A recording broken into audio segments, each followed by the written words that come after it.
Oi pessoal, tudo bem com todos e todas? Eu sou o Lucas do Espaço, nossa comunidade online, cujo objetivo é humanizar as relações. Olá pessoal, eu sou Poliana Abreu, psicóloga, criadora do Não Era Amor, onde a gente atende e informa pessoas que estão ou saíram de um relacionamento abusivo. Então hoje a gente vai dar continuidade às nossas sessões de vídeos em conjunto e a gente vai falar um pouco sobre o ciclo da agressão ou ciclo da violência. O ciclo da agressão ele é um termo bastante usado para quando a gente vai falar de uma parte do que acontece no relacionamento abusivo. Tenha ele agressão física ou não. Então aí a gente já tem uma primeira característica de um ciclo da agressão. Ele também acontece quando há só abuso psicológico, né, sem agressão. Esse ciclo ele pode parecer imprevisível, mas ele apresenta um padrão de comportamento independente de quando ele ocorra e de quem está envolvido. Mas, claro que cada pessoa, cada relacionamento vai ter as suas características do ciclo da agressão.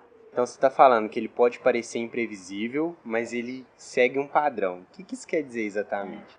Ele parece imprevisível porque às vezes ele pode ser inconstante, às vezes ele varia com o tempo, mas ele segue um padrão de comportamento, né? Esse ciclo ele tem três fases. A primeira que a gente chama de fase de tensão, a segunda que é a fase da agressão em si e a terceira que a gente chama de fase de reconciliamento ou fase da lua de mel. E aí você vai detalhar um pouco mais essas três fases pra gente, né? Como que é essa primeira? Assim? Nessa fase da tensão, a pessoa abusiva, ela aponta, às vezes, bastante claramente o que ela não quer que a vítima faça, né? Então, por exemplo, ela não quer que a vítima converse com uma tal pessoa, use uma tal roupa, mande uma certa mensagem, vá em alguma festa da família, alguma coisa nesse sentido. Então, a vítima vai fazer de tudo para se adaptar para que não haja uma briga, né? Por isso que é tensa, ela vai mudando o comportamento, vai mudando seus valores, vai mudando suas atitudes, sua rotina, tudo para se adaptar ao que essa outra pessoa quer dela. Nessa fase, a violência ela já se expressa, né? Mas ela se expressa com chantagem, ameaça, manipulação. Então, se você fizer isso, eu vou fazer aquilo. Então, eu vou deixando de fazer as coisas nessa fase para me adaptar a essa pessoa abusiva. Então, é uma fase que é da preparação para a explosão, digamos assim, é pré-explosão. Nessa fase há uma sensação de perigo iminente, né? Há uma sensação de que a qualquer momento a coisa vai explodir, a qualquer momento vai ter uma briga. Nessa fase a vítima, o alvo, né, do abuso, faz tudo para agradar esse abusador, para que as coisas fiquem em paz. Mas há uma tensão, não há uma paz, uma tranquilidade, há uma tensão bastante importante nessa fase. E aí eu imagino que essa tensão da primeira fase, ela acaba explodindo mesmo, como você falou, que é onde vem a segunda fase? Isso. Não importa o que a vítima faça na primeira fase, ela não tem o controle de impedir que a segunda fase aconteça, que é a fase da explosão, que a gente chama. Que é a fase da agressão em si, né? Da briga, da violência. A única pessoa que tem o controle de impedir o abuso, de impedir que essa segunda fase aconteça, é o próprio abusador ou abusadora, né? Nessa primeira fase é muito comum, e na segunda fase também é muito comum que a vítima não compartilhe com as pessoas o que está acontecendo, ou ela relativize o controle desse agressor, né? Por exemplo, ela pode falar assim, não, mas ele não gosta que eu saia com essa roupa, porque hoje ele não está num dia bom, sabe? A pessoa pode começar a relativizar e utilizar algumas desculpas. Então aí a gente chega na segunda fase, que é igual você falou, que é a explosão, né? Que é a agressão. Então, nessa segunda fase, ocorrem os xingos, as brigas, as violências físicas, né, as violências sexuais, e é a fase mesmo onde há até um alívio dessa tensão. Então, a vítima pode se sentir humilhada, com raiva, agredida, mas também há um alívio, porque a briga já aconteceu, né? Eu não tenho que mais ficar pisando em ovos agora, a briga já aconteceu. Então, por mais que haja uma dor, a pessoa está machucada por causa da briga, também há um alívio dessa tensão que foi gerada na primeira fase. E aí, pensando um pouco em um relacionamento mais saudável, que não é abusivo, também há fases de tensões, né? Também há uma tensão no relacionamento, porque também há problemas. Mas eles não são resolvidos nessa segunda fase de explosão, de agressão. São resolvidos com uma segurança, com uma confiança, com uma comunicação mais saudável. Essa é a diferença para o relacionamento saudável e para o relacionamento abusivo. Não há essa fase da explosão. E aí é muito comum que nessa fase da explosão a vítima não reaja, porque o terreno foi todo preparado na fase 1, da fase da tensão. Então é muito comum nessa segunda fase a pessoa que é vítima ouvir assim, eu te avisei, eu te falei para não fazer isso, né? A culpa é sua porque você fez isso que eu falei para você não fazer, né? Então também gera um sentimento de culpa, mas né, ele tá me batendo porque eu fiz tal coisa. E aí a gente chega na terceira fase. Depois dessa fase 2, que é a fase da explosão, da agressão, tem um período de calmaria, de afastamento, né, normalmente por causa da briga, e aí a gente vem para essa fase 3, que é a fase da lua de mel, né? Porque vamos pensar o seguinte, ninguém vai ficar num relacionamento que é só ruim. É muito complicado você ficar num relacionamento que é só ruim, que é só de briga, que é só de tensão. Tem que ter alguns momentos intermitentes ali de lua de mel, de reconciliação, de amor, de carinho. Essa fase é uma fase muito perigosa, porque normalmente, se a vítima faz uma denúncia na fase 2, na fase 3 ela retira essa denúncia, por exemplo. Por quê? Porque é a fase da lua de mel. Então o abusador ou abusadora está muito carinhoso, né? Tem ali presentes, viagens, marca viagens, faz tudo que a pessoa sempre pediu para fazer, né? Por exemplo, você nunca foi ver minha família, nesse momento eu vou ver sua família. Sabe, eu vou lá no churrasco do tiozão que eu nunca quis ir, mas eu vou para te agradar porque eu te bati, né? Então é um momento onde acontece tudo, desde pequeninos comportamentos de lua de mel até grandes coisas, presentes, viagens, etc. Né? Então nessa fase há uma esperança da vítima de que o abusador vai mudar, e realmente essa esperança ela é real, a pessoa acredita, ele mudou, não, mas agora eu vou retirar minha queixa, por exemplo, agora eu vou continuar com ele. Desisto de terminar porque eu tenho certeza que ele mudou, ele está muito carinhoso. Então, o abusador nessa fase tem comportamentos que vão minimizar os efeitos da fase 2 da explosão da agressão, né? Então, há essa esperança de que ele mudou, então não vou terminar, né? Então, essa esperança, ela mantém muito a pessoa no relacionamento. E nessa fase, Lucas, é muito interessante que eles ficam muito próximos. O casal fica muito próximo, fica muito mais íntimo. Então a pessoa tem certeza que é o amor da vida dela. A pessoa tem certeza que é essa é a pessoa da minha vida. Eu não vou terminar com ela. E aí vamos pensar numa questão que eu acho bastante interessante se pensar. Quanto maior a agressão, maior ou menor a lua de mel? Maior a lua de mel. Então maior a sensação de que ele é o amor da minha vida, né?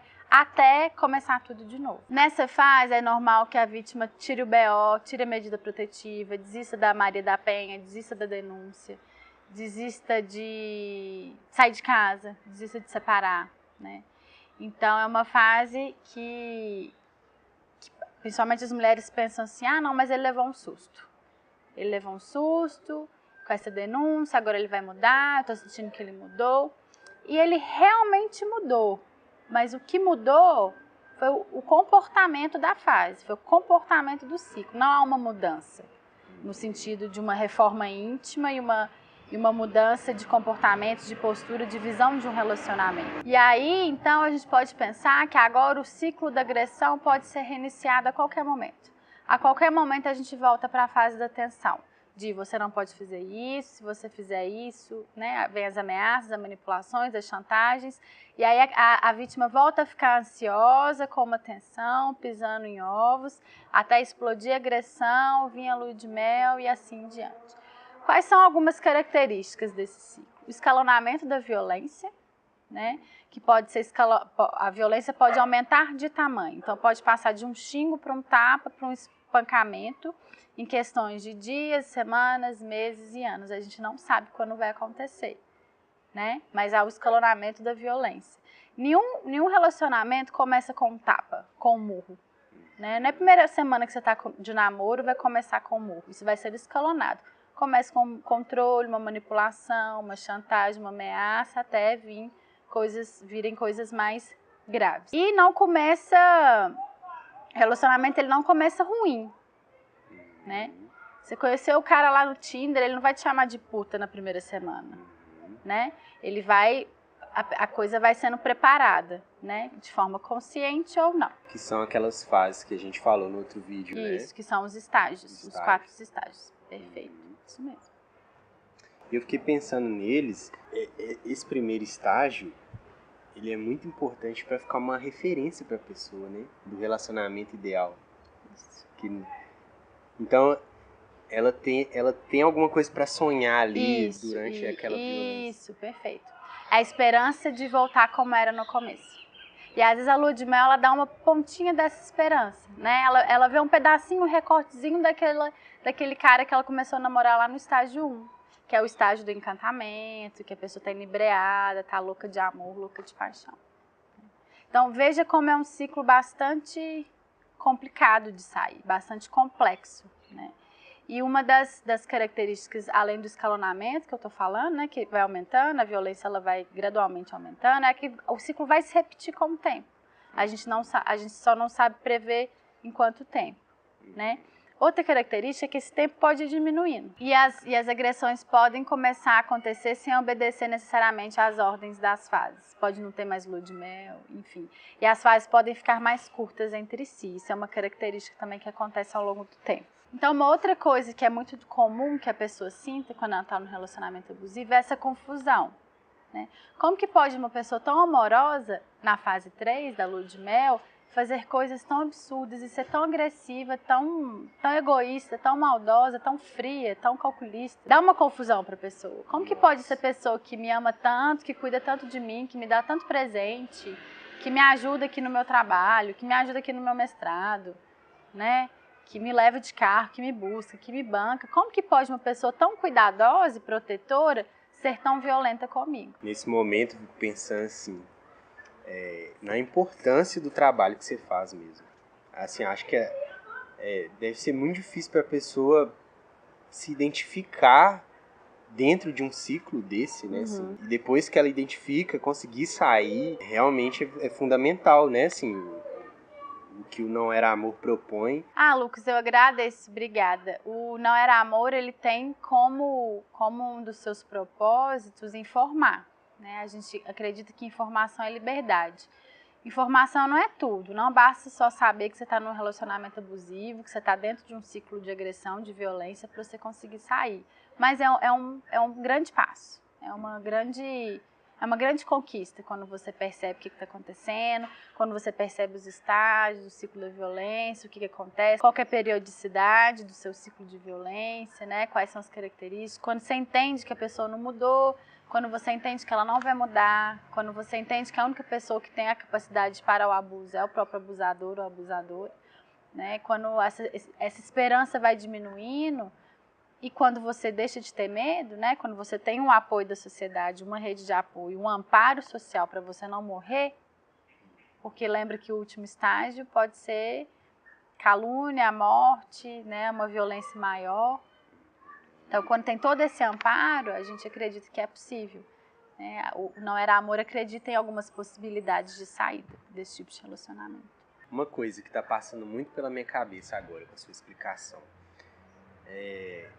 na hora que a mulher, normalmente a mulher, né, retira essa denúncia, o tanto de crítica que ela sofre, né, assim, de quem está ao redor, da sociedade em si, Da né, própria polícia, né? Da própria polícia. E assim, as pessoas elas não percebem, né, que ela é vítima ali desse ciclo. Né? Sim, Lucas, isso acontece muito. Na hora que elas decidem procurar ajuda, denunciar, ir na polícia, enfim, elas são muito subjugadas, né?